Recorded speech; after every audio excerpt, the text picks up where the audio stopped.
বর্তমান পেপার থেকে নেওয়া হচ্ছে। ধানবাদের স্কুলে পেন ডে পালনের শাস্তি, ৮০ জন ছাত্রীকে জামা খুলিয়ে বাড়ি পাঠালেন প্রিন্সিপাল। সামনেই দশম শ্রেণীর বোর্ড পরীক্ষা, স্কুলের শেষ দিনে তাই পেন ডে উদযাপনে মেতে উঠেছিলেন ছাত্রীরা। আর নিয়মিত দেখা হবে না, তাই একে অন্যের ইউনিফর্মে লিখে নিজেদের অনুভূতির কথা জানিয়েছিলেন তারা। অপরাধ এইটুকুই, এতে রীতিমতো অসন্তুষ্ট হন প্রিন্সিপাল।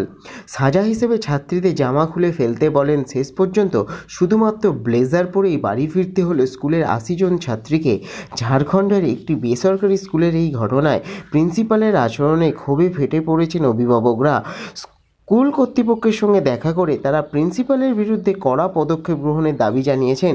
প্রিন্সিপাল অবশ্য সমস্ত অভিযোগ অস্বীকার করেছেন। সূত্রের খবর, ছাত্রীদের জামায় নানা ধরনের মন্তব্য পড়ে ক্ষুব্ধ হন প্রিন্সিপাল।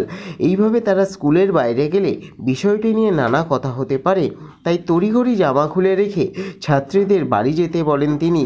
এর তীব্র প্রতিবাদ জানায় পড়ুয়া ও তাদের অভিভাবকরা। এ নিয়ে শনিবার ধানবাদের ডেপুটি কমিশনার মাধবী মিশ্র জানান, ঘটনার তদন্ত শুরু হয়েছে। ৫ সদস্যের একটি কমিটি পুরো বিষয়টা খতিয়ে দেখছে। প্রিন্সিপালের কড়া সমালোচনা করেছেন স্থানীয় বিধায়ক রাগিনী সিংহ।